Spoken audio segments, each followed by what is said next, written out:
Welcome back, Fantas, to another episode of Kenan and Kel with Ab and Aaron. My handle's Adam. And my handle is Aaron Lemma. Yeah, I guess my handle's Adam Lemma, but if we're going by specifics. There's too many handles. I really am, as an early adopter on Instagram, I don't think I was an early adopter, but I've definitely been on Instagram for a while, and I'm glad that my handle is my name, but I'm upset that it's not that way on any other platform. So it really makes me sad. Yeah, that is a nice benefit there. I'm waiting to get on the next trend. You know, you've heard all this like Twitter news, people kind of jumping ship. I'm ready to just immediately start fresh on something new. I missed TikTok. I wanted to just like I think like co-host is one of your hereabouts. Okay. With like an exclamation point, and they at the moment they're like, you know, hey, there's no algorithm, no advertisers. It's just you and the content. And that I think that's going to be the future for my social media. Yeah, I'm actually going to go backwards. I'm going to just go back and blog. Just blog. Because you can't beat RSS. I mean, it stayed true to the times, you know. Are you going to print out your URLs and send them to people in the mail? That's basically what I do now at my job. Sending out direct mail. Yeah. People still have mail. I guess that's correct. I spent 30 minutes at the post office today. I was very, very unsatisfied. Our podcast is called Kenan and Kel with Adam and Aaron. We talk about every episode of Kenan and Kel, the 90s Nickelodeon sitcom. We did that. But now we are in uncharted territories, making top 10s, interviews, and all kinds of fun stuff. I have nothing to say about what you just said. The number of people I tell that I have a podcast about reviewing Kenan and Kel, their expressions are hilarious. They are like, what? It's really one of the most absurd things I do on a regular basis. What's great is that you can tell them, like, you know, don't worry, we stopped watching the episodes. Now we're ranking Kel Talents and stuff like that. Yeah, I'm like, yeah, we reviewed it. We reviewed all the episodes. Like, oh, so what happens now? Like, what do you do now? I'm like, well, we're gonna keep going. Yeah, and we're gonna start off with some Kenan and Kel news.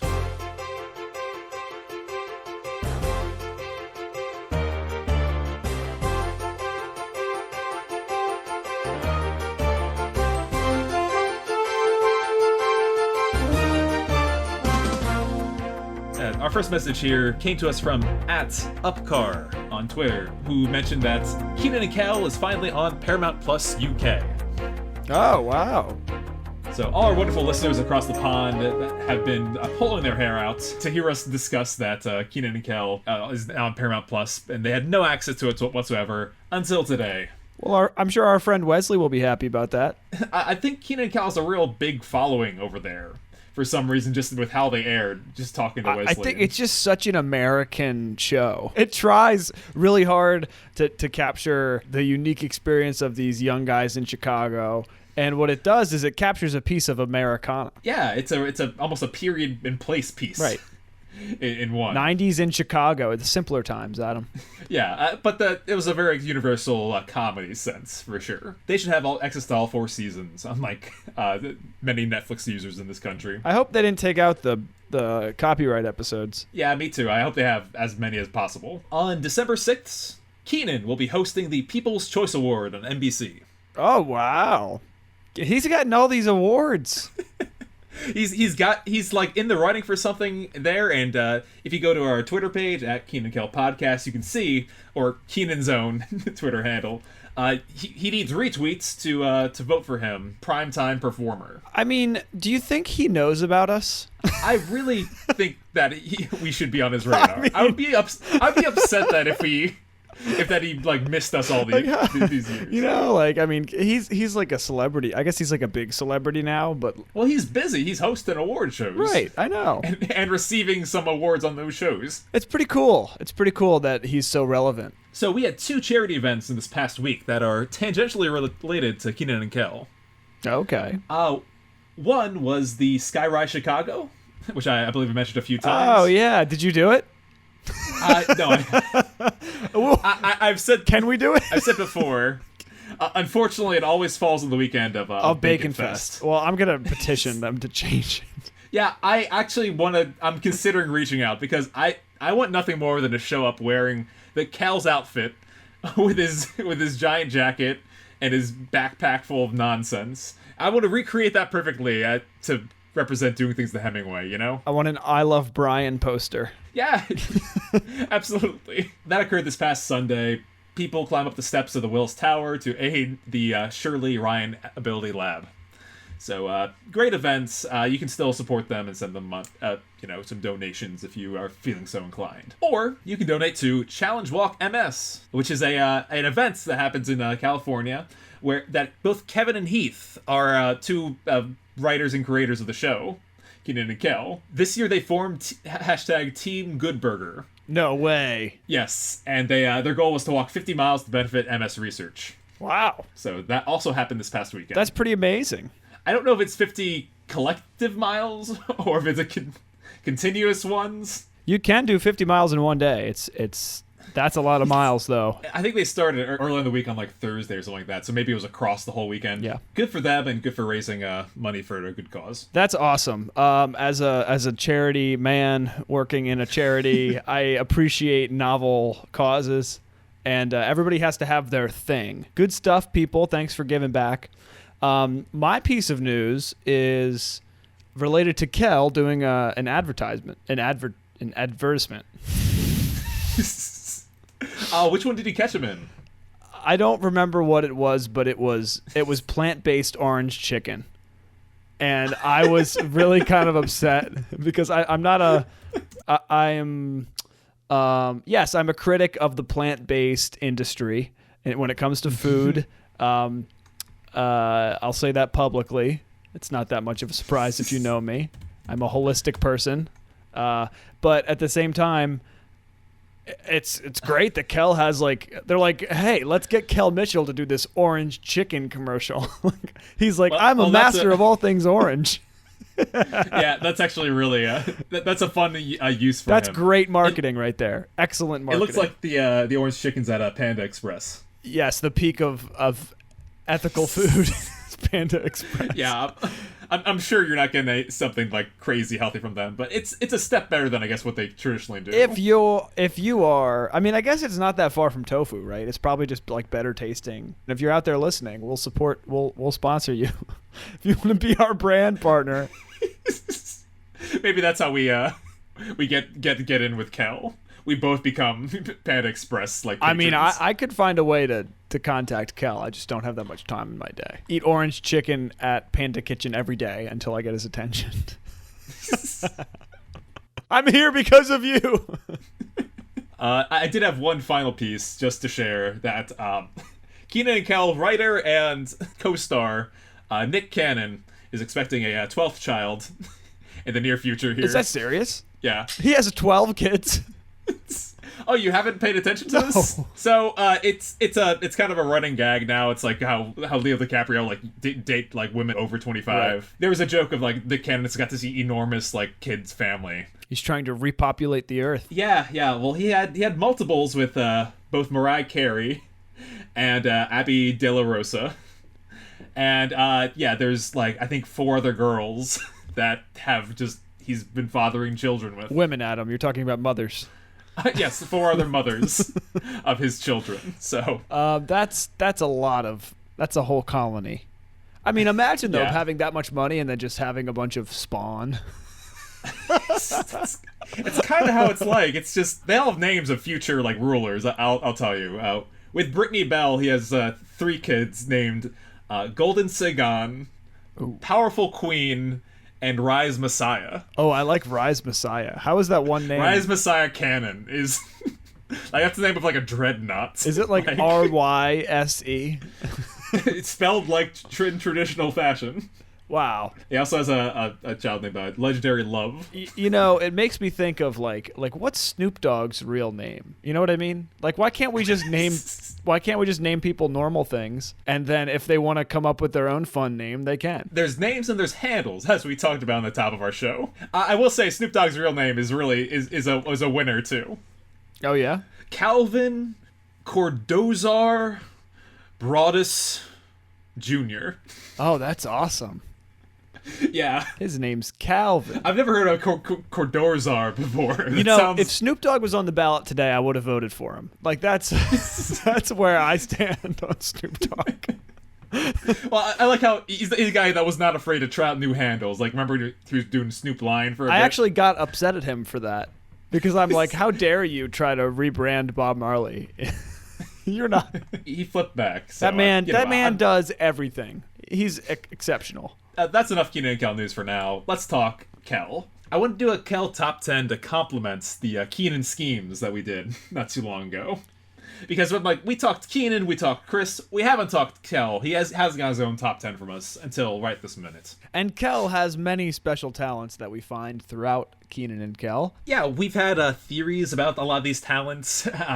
You've proposed reincarnation a few times. Oh, yeah? Oh, wow. How a teenager could only, could wield so many vast and powerful abilities. I remember this. He has perhaps his psychic abilities allow him to channel other spirits and stuff like that. I think I want to start a blog about maybe I'll just include it on mine, about very specific articles about reading into things that aren't true, like the Chris Witch trial. Just do a whole entire article, 5,000 words. I've been wanting us to kick off our blog for a while, pertaining specifically to just this show. Oh, well, we need to do that. We just need a month to write down all this, because I'm not paying regularly for that. Believe you me. But yeah, Kel's got a bunch of amazing talents. He could. Sometimes episodes he's playing basketball, some he's knocking people out with frying pans. And we've compiled a list. I went through all the episodes and everything I could think of. I listed out 36 starring talents of his. So I think we narrowed them down to a top 10 that, we should get into right now. Actually, Adam, I rank ordered all 36. So you did? No. As I mentioned, I've been listening back to episodes of ours, and I fall for that every time you do it. Say I did something. I guess I just don't expect you to lie on our podcast to me. The only thing I lie about is my effort. I always say I have more effort put in than I actually have. Yeah, well, do you want to kick us off with number 10, Aaron? I would love to. Adam, it's the festive season. I'm wearing my flannel again, and it really just makes you want to take a step back and be grateful. And one of the things that I am grateful that Kel has contributed to the world is being able to eat an entire turkey in one sitting. And not even in one sitting, in one moment. Yes, no, it's a very quick scene transition of behind the door of him on Turkey Day eating the entire Thanksgiving turkey. Yeah, that's my number 10 Kel talent. He has a couple that are borderline cartoon talents, right? But I think that's what makes him so great. And the fact that that he has that in his back pocket, right? That he could, the turkey? Okay, take care of that. My man loves his turkey. As he said, oh, it's on. And he just consumed that entire thing. Oh, it's on. So that's my number 10. That was meat intended for 10, 12 people? It was Thanksgiving turkey. I mean, that's a 15-pound bird at least. Yeah, and he puts it away. And that's a very great one to include. Yeah, it's only number 10, which...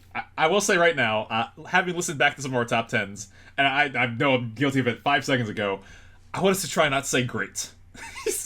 Oh.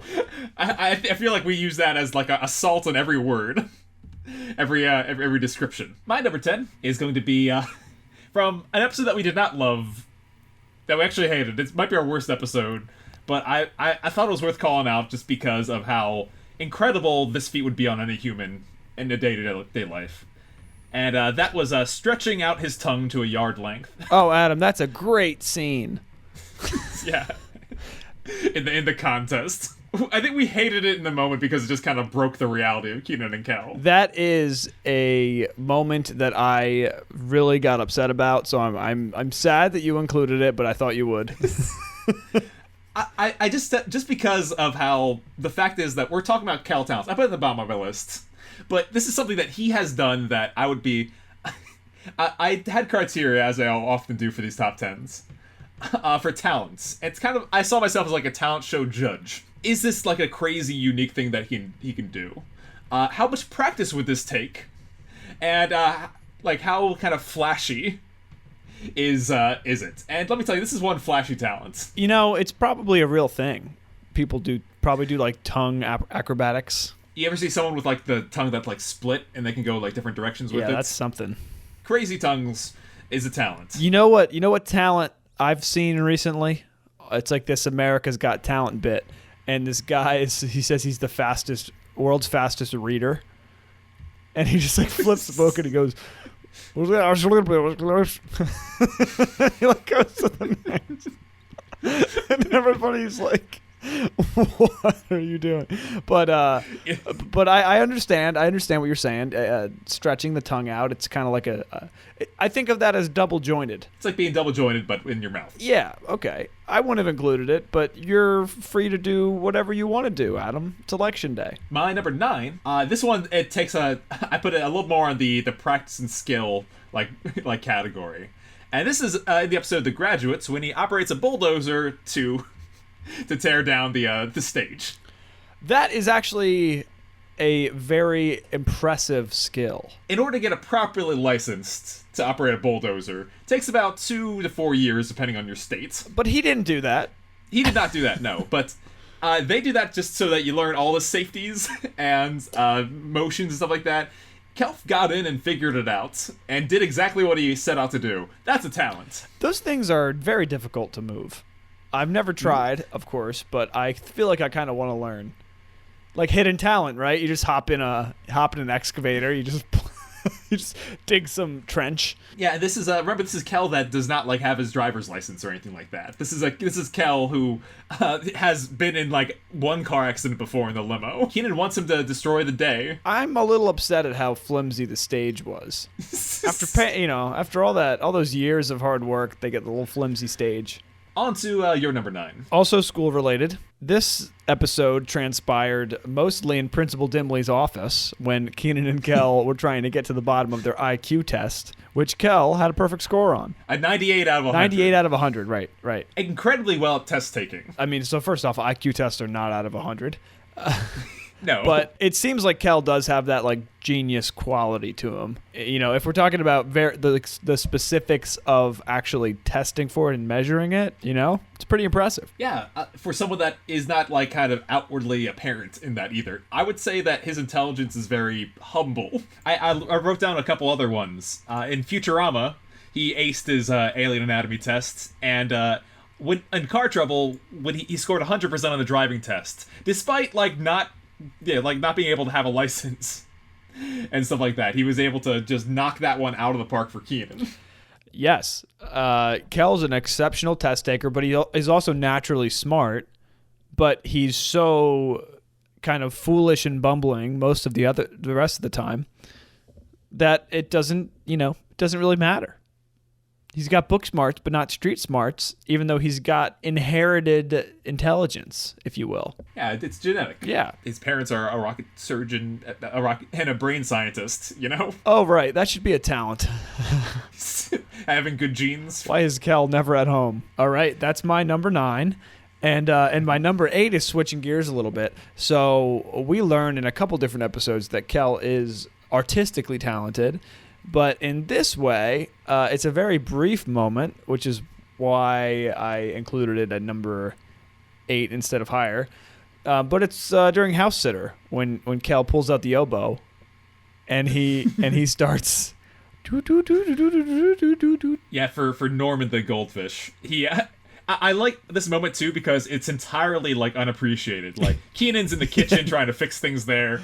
It's just us. Norman's a fish. It's just for the audience to know that. Oh yeah, by the way, Kel, he has great musical talent. Yeah, and he follows that up by putting the oboe in the fish tank, and doesn't he suck up Norman? Yes. So it's a great balance of Kel in this moment. He just has this flash of oboe playing, which is not an easy instrument to play.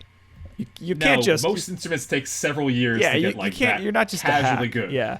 I feel like Kel had a lot of music lessons as a child, though, with rich parents. We're really getting into the makeup of Kel here in this list, which I'm glad we're doing, because, he had, like, rich and successful and intelligent parents. Who we never met. That we never meet them. So we don't know if they're just like Kel and they all that like kind of that's a hidden intelligence, or they're just kind of outwardly kind of posh and stuff like that. But I assume because he's so musically talented, he had to be taking these lessons. Yeah, probably. Maybe that's why he's spent so much time with Kenan, because Kenan's parents didn't push him at all. No, not that they didn't push him, right? But it's just different. Yeah, maybe he had all that stress of, what do they call that? There's like a syndrome for that. Oh yeah, for sure. There was a guy in my college who did like perform music and stuff like that. Like he was crazy good on the piano for being really young 20s. And my friend's like, he strikes me as someone that all this like work was like kind of drilled into him so much that he like cracked. Like an egg, like with too much pressure on him, and so now he's like this musical genius, but there's a real like insanity to his genius. Yeah, he's like broken.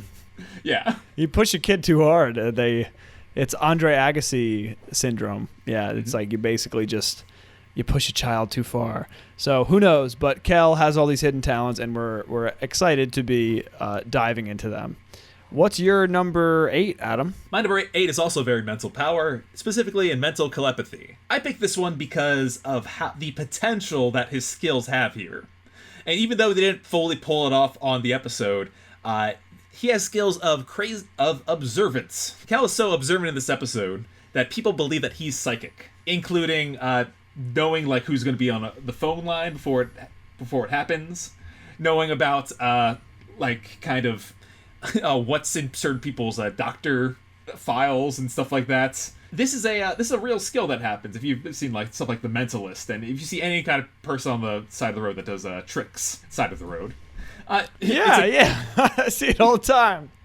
See people out there doing tricks. Illusionists, fortune tellers, actually just picking up on things that people are doing and inferring and remembering. Like that is like 90% of the premonition stuff. Yeah, right. You're reading people. You're in the moment. You're observing. You're watching, seeing. Yeah, that's a good one, Adam. Yeah, we've described Kel in the past too as being incredibly empathic, right? Especially when it comes to animals, like Wendell the rat. So, like Wendell, if we saw an adult version of Kenan and Kel, there's a real good scheme there of Kel just being a con artist with Kenan running the con. Right, Kenan's kind of like wearing a suit jacket and a top hat behind, and Kel is, the psychic will see now doing the cards. I could see an episode where Kel's really good at gambling. Yeah. Right, like card counting, and he just does it like he can't even. He's got like that savantness to him. Sometimes it's like savant stuff, and sometimes it's a lot of his powers. I put on here is just kind of like just really lucky at a lot of occasions too. But that's my number 8. And my number 7 is, of course, an early power of his that we learned is that he is better at Kenan's job than Kenan is. Baggin' Saggin' Kel.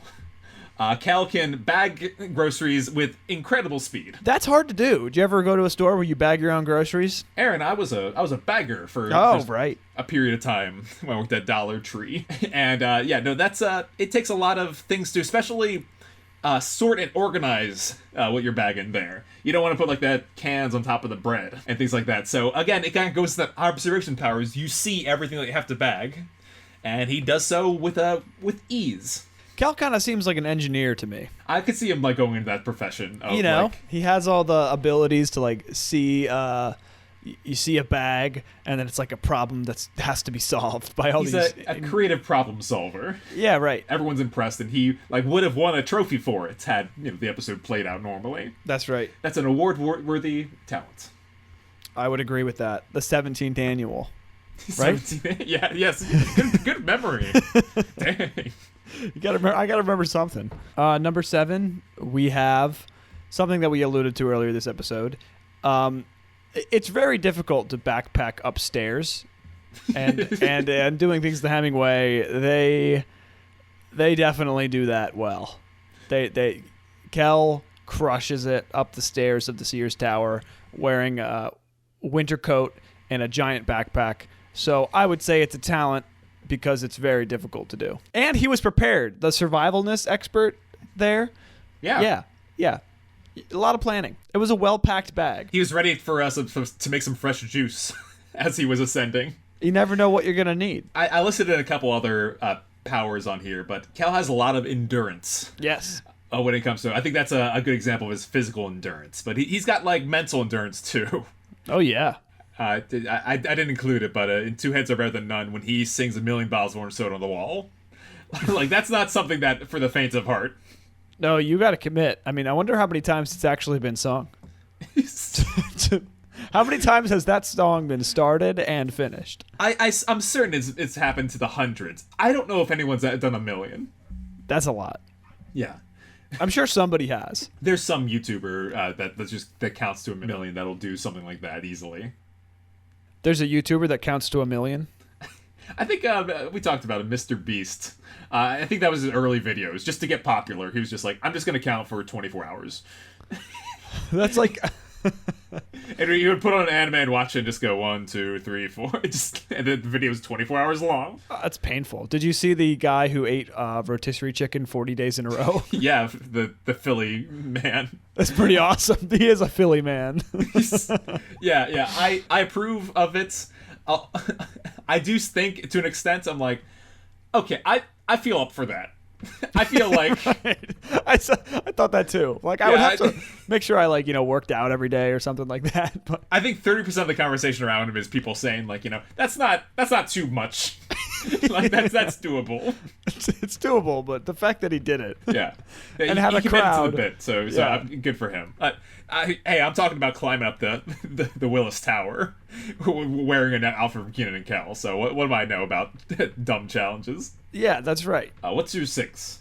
My 6 is back to another artistic talent. This one took a whole episode, where Kel is magically good at painting. Yes. In the painting episode, haven't got time for the paint. Yes, Kel is an avid painter. He is exploited by Kenan. Go figure. It's one of those things that I wonder, like, what if that was a part of Kel's character? Like he just kind of painted every now and then. Definitely a talent. Hard to do. His paintings were valued at like tens of thousands of dollars. Right, but they thought he was somebody else. Yeah, right. That's Come true. on. That's the plot point. I take that back then. He was the star, like, standout in his school, like, when it comes to the paintings and stuff like that. There's always one. Always one person who stands above the rest. We explained why why he could be musically talented. Do you think he just likes painting and that's why he's good at it? Well, you could take art classes, too, as a kid. Yeah, I guess so. That's definitely something people do. Painting is a skill, you can go and learn how to do it. I could also see it as a rich person, kid thing, where it's like, express yourself.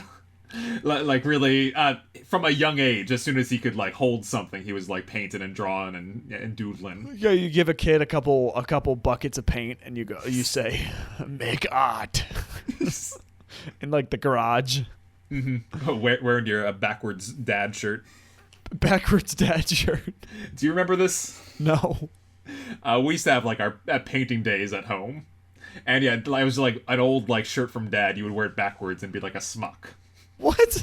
I don't remember that at all. Yeah, we would paint like that. We put down, like, paint, like old sheets and stuff like that, so you won't care if you get paint everywhere. Right. A backward dad shirt. That's funny. I like that. If you have worn a backwards dad shirt to paint in your youth, send us an email at keenkelpodcast@gmail.com. Yes, so that's all I have to say about that. Okay. My number 6. This skill is kind of extrapolated from the episode. In Oh Brother, if you recall, it ends with a deep voice saying, get out, in Rigby's, that causes everyone to get scared and run away. Kel proves on stage afterwards that that's him doing that get out voice. If you watch the episode, you will see that Kel's lips ain't moving. He's just being his own self out there, and, it is drawing zero attention to him. In the business, we call this talent ventriloquism. Right. The ability to throw your voice without appearing like you are doing so. And to do so in such a, like, deep and powerful way takes an incredible amount of skill. Amazing. Yes. So how great was that? It's here. Let me do some ventriloquism as I take a drink here. I forgot. So let's... You know, Adam, if you think about it, podcasting is kind of like ventriloquism. Yeah. The audience doesn't know what our mouths are doing right now. That's exactly right. That's we my could just point. be staring at each other. Like, Yeah, I actually haven't moved my mouth in 80 episodes. So yeah, I put that at the bottom of this list here because I thought it was impressive and even though it was very quiet and not called upon. Have we talked about what Biagio said about the building being haunted and that Oh Brother episode? We did not. If that is truly the case, It's probably then... inspired by it, right? Exactly, yeah. That's how they got the episode along. Maybe even like it was Dan Friedman that was scared. That's why they made his characters afraid of ghosts.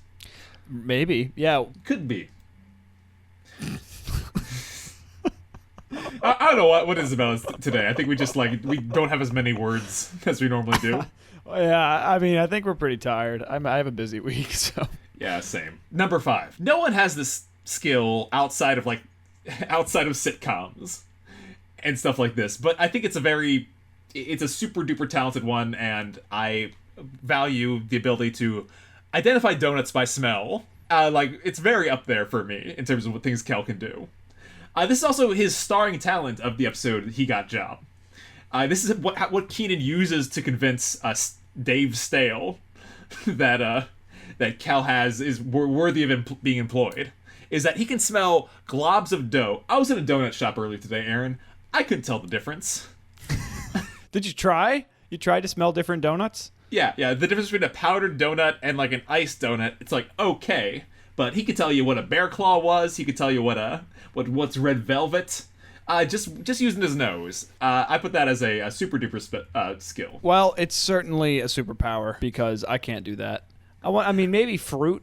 Maybe I could smell fruit and tell, but a donut, that's... Yeah, what is he, a bloodhound? Yes, he's an exceptional person. I'm glad you used that word, though, superpowers, because I was feeling that way kind of going through this list. If you had a Kenan and Kel as a comic book, this would be right? It is an episode, but this would be a whole edition, right? Or a whole series, like Kel smelling things. Kel the smell.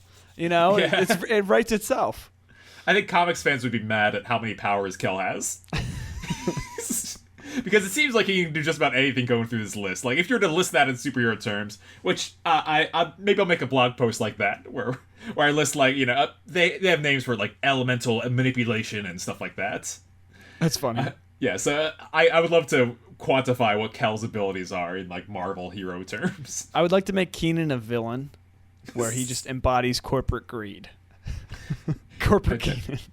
Corporate Kenan. My number 5 is probably one of my favorite moments of the show when they're in the pool hall during the Girl Watchers. Kel is just an amazing pool player. It's, of course, premonition is probably not the right word. Of course, it comes before Drake and Josh in the great pool episode of Drake and Josh. You hustling me? So it's just great that Kel has this hidden talent because pool's really hard. It's also his first time playing. I love that about Kel. Yeah, this was my number 4 for the record. Hey, guess what my number 4 was? Was it identifying donut smells? Yeah, we have flip-flops. 4 and 5. That's pretty good. Yeah, that was my number 4. I thought the fact that was the kind of the driving force of the episode. I think they should have played on his name Kel and smell a little bit more. I know from your episode pitch that's you really like that idea. What was my episode pitch? You would clean the smell with Kenan and Kel. They'd make like a cleaning service. I'll be honest, I forgot what my episode pitch was as well. That's a great idea. Well, mine is memorable. Yeah. No, I'm just kidding. 4 and 5 went by real quick. I guess we're in the top 3s. Top 3. Go for it, Adam. All right. My number 3. You mentioned it. Haven't got time for the paint. I've been thinking about what you said. That, yes, he was mistaken as another artist. That said, he was mistaken as them. As in a room full of art critics until they knew the fact. Could, by sight, not differentiate Kel's paintings from that of a famous artist. That's incredible. That's amazing. Sunset Funset and A Nightmare of Evil, all his like wonderful pieces. It showed a range of different stuff. People were painting like vases and stuff like that in class, but yeah, he did landscapes, he did like people that he embodied, and he pulled off, what was it, 10 paintings in like 24 hours or like a couple days. It is very, what do you call, lucrative? No, what's the word? Prolific. Kel was a very prolific painter. And his quality didn't seem to change like throughout the different pieces that he made. They were all equally good. And I like how he was inspired by what was around him, you know? Mm-hmm. Like Roger. He painted that crazy painting of Roger without him there. It wasn't like a portrait or anything like that. He did that from memory. Yeah. I mean, no inspiration except for your memory. It's impressive. Yeah, so again, we've that's another of his superpowers, improved memories. He has a very strong brain, this Kel that we're talking about. Very strong brain. My number 3 comes at the pizza farm when Kel locks everybody in the freezer. No, I'm kidding. It's when Kel downs at a liter. What is it? Not a liter. It's one orange grog. Yeah, at Pirate Hank's. I got He drinks an entire tankard. Of orange grog. A tankard of orange grog. It's never been done before in history. He would have put Badlands Chug to shame. To get a free dinner, it would take 10 seconds. Is what they needed. And he didn't need 10 seconds. Something that was described as not humanly possible, he pulled off in 5. Yep. So that's my number 3. Kel's, or you had to include the orange soda. Oh, absolutely. Consumption at some level. But yes, that is quite remarkable. Orange grog for the win. Excellent. And it will be served at our booth at the Reading Phillies game. My number 2, you had already mentioned, but it is an amazing skill. I love the effects with Kel bagging. So I think Kel bagging is my number 2. The effect, like the sped upness. It is just such an ordinary thing, but if you saw a bagger go as fast as Kel and everything would fit well, nothing was broken, I mean, you're talking about a real skill. And when I see things like that, like when I see somebody who's really good at bagging, I'm like, that's impressive. Like, I wish I could tip you. You know what I mean? It's a skill for sure. Kel's a clumsy person. He almost has superpowers that like that make him like fall over and cause trouble. But he, like, for all the like the clumsiness of him, he has a task in front of him. He has objects A go into bag B. When that's laid out that clearly, he's on it, and he's amazing. Yep. Yeah, that you light the pins and he's takes control. Yep. Knocks him down. I don't know where that analogy went. That was bowling analogy. Great work, yeah, Adam. Thanks. All right, you go ahead. What's your... Well, I will say my 2 and 1 are repeats. My number 2 is another musical talent of his, playing the violin at the beginning of Car Trouble. He not only does an amazing like ballad number as he plays it, but the violin, incredibly difficult instrument to master. Oh yeah. I think it takes something to the tune of like 10 years to get like really, really good at violin. And it's another one of those kind of genius traits. That's the one I included, but I also wanted to loop in just his other musical skills. You mentioned the oboe that he plays at Chris's house. He also, in the episode Da Bomb, improvises rap lyrics to a successful extent. All he gets is a beat, and he gets a fire marshal not approved number of people in Rigby's dancing and singing along without the use of music. Kel is a very talented person. I think we've explained that pretty clearly. That was your number 1? That was my number 2. Your number 2. My number 1 is Kel's incredible ability to consume amounts of orange soda, specifically in Freezer Burned with a tank of orange grog. It really is the peak Kel moment, It's the pinnacle of Kel. Yeah, everyone's cheering him on too in that moment. This is a Kel talent that like everyone appreciates. Like Roger was excited that Kel has the opportunity to drink this much orange grog. The show started with that being Kel's only power, and then he has developed all of these other talents and proficiencies. In Who Loves Orange Soda, we learned that he drinks like 4 to 5 gallons of orange soda a day.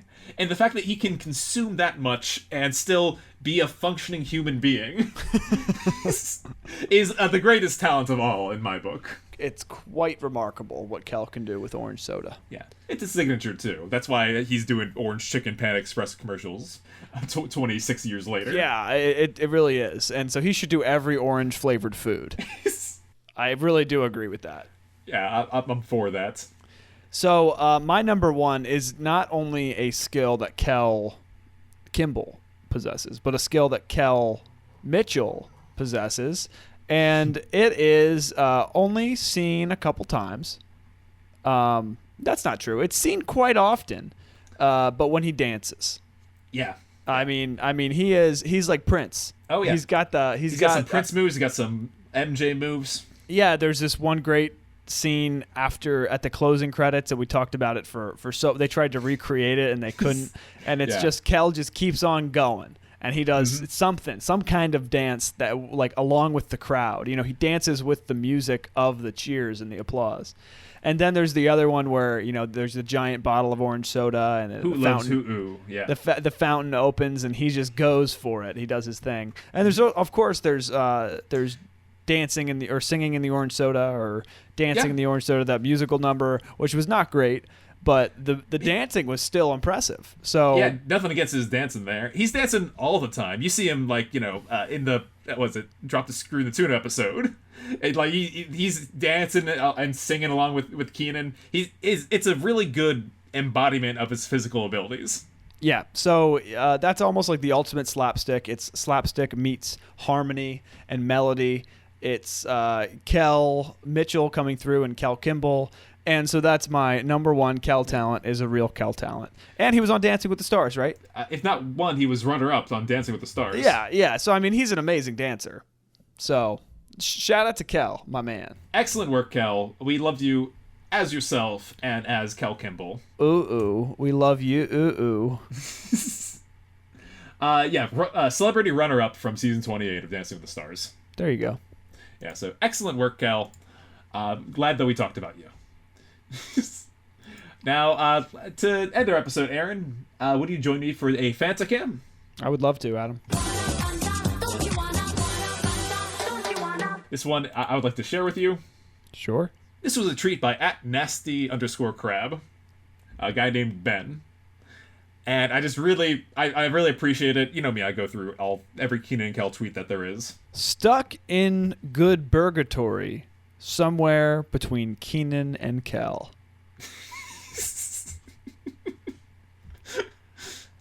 That is so just. How many likes did that tweet get? not many. That's why I was singing here. It's because so remarkably niche.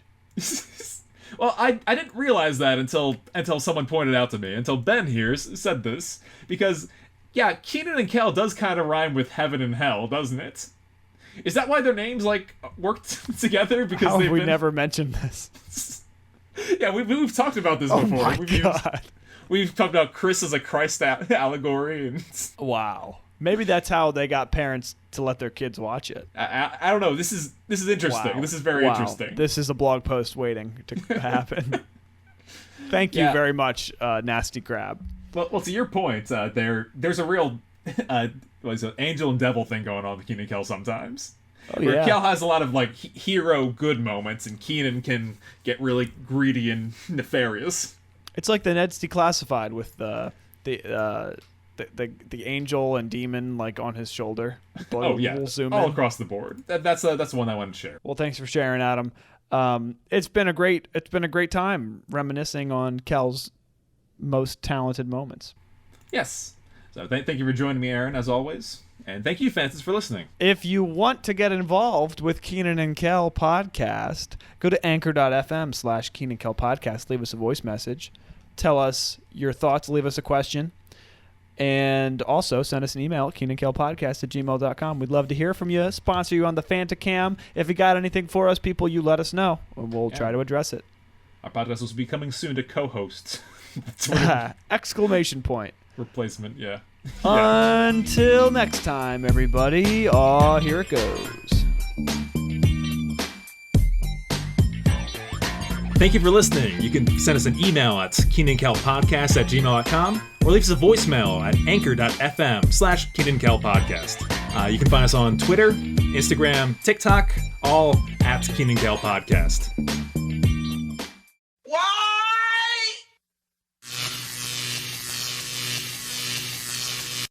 Kenan and Kel News.